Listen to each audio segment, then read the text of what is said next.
The tornado that hit here, listen to this, was going 227 miles. As you can see, the snow comes by, but if I go like this, that's all ice. 100 people were inside the building at the time of the shooting.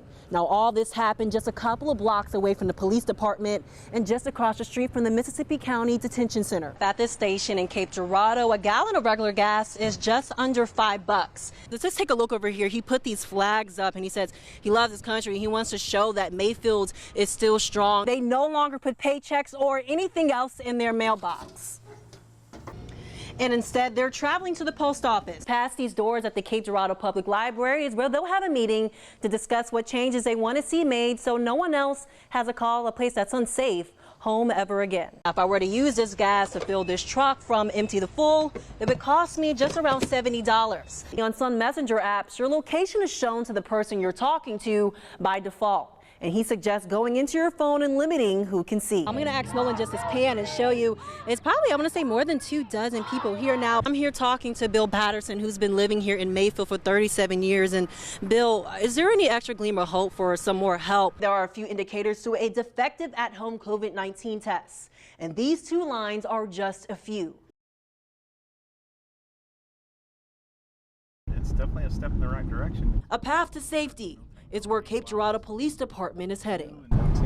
I took a ride with Officer Richard Couch through South Cape Girardeau, and here is where there's a new technology called Shot Spotter to detect the precise location of gunshots in downtown South Cape. You never know how good it's going to be until you learn how to implement it. Take a look at how it works. Audio sensors on buildings pinpoint where and how many shots fired. From there, trained acoustic experts review the sound and alert officers. And it all happens in under 1 minute. Chief Wes Blair tells me they're keeping the locations of their sensors private. When we get somebody that calls and says they hear a gunshot somewhere, we just know a general area to go to, which means we need to send more officers than what we would send if we knew, within a few feet of where that gunfire actually is.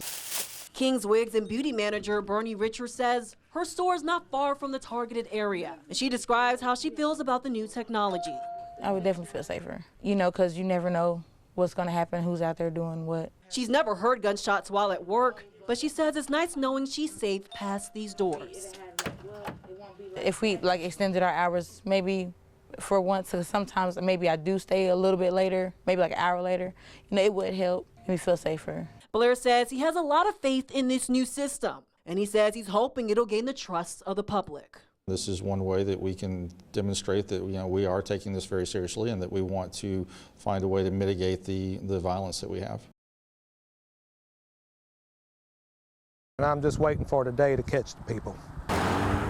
Mark Ketcher installed this camera outside of his home on County Road 318, one of the areas that's become a hot spot for mail theft.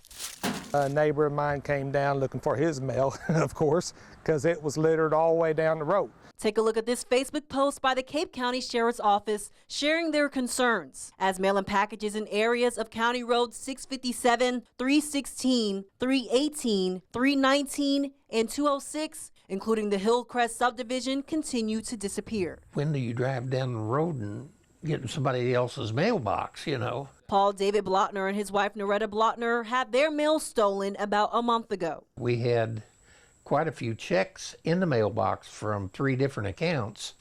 We had to close all 3 accounts and have new accounts opened up, which was really a pain. They tell me they've never experienced this. And although they caught the person that stole their mail, that's not the case for everyone.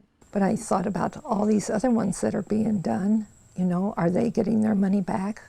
Or what's happening to them? Ever since their mailbox was tampered, they no longer put paychecks or anything else in their mailbox.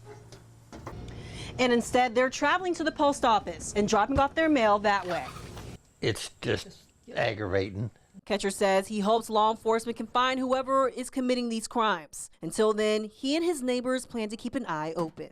That should never happen, for one thing, and it's a crying shame that people have gone to that standard. Izzy, here's a photo of Dustin Johnson on his first attempt to run across the world. And this morning at the Sikeston VFW, he started his journey all over again for a second time. And a year from now, he says he wants to end his travels exactly where he began. This time, I'm bringing a lot of experience from last time. Dustin Johnson had a cheerful send-off for his second try to run around the globe. He's looking to break a couple of world records over the next 365 days. We're looking to run from here to Fort Lauderdale, across South America, Europe, parts of Africa, and then Australia, back to Anchorage, Alaska, and back to Sikeston.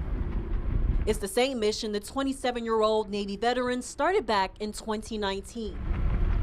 He tells me the goal of this trip is to raise enough money to build tiny homes across southeast Missouri and to prove to himself that he can make it all the way to the finish line. When I got back, I went through a really bad tragedy and accident and lost my left eye. So it just motivated me even more to continue to try to inspire people who maybe get kicked at when they're down over and over and over. However, he's not making this trip alone. I'm a little bit nervous, but I'm excited. Like I said, I've been on the road for 10 days from Tulsa to here. It was kind of a warm-up trip. Brian Hoover plans to bike by Johnson's side, carrying everything they need and catching it all on camera. This way I can kind of keep an eye on him, make sure he's eating right, he's drinking enough water.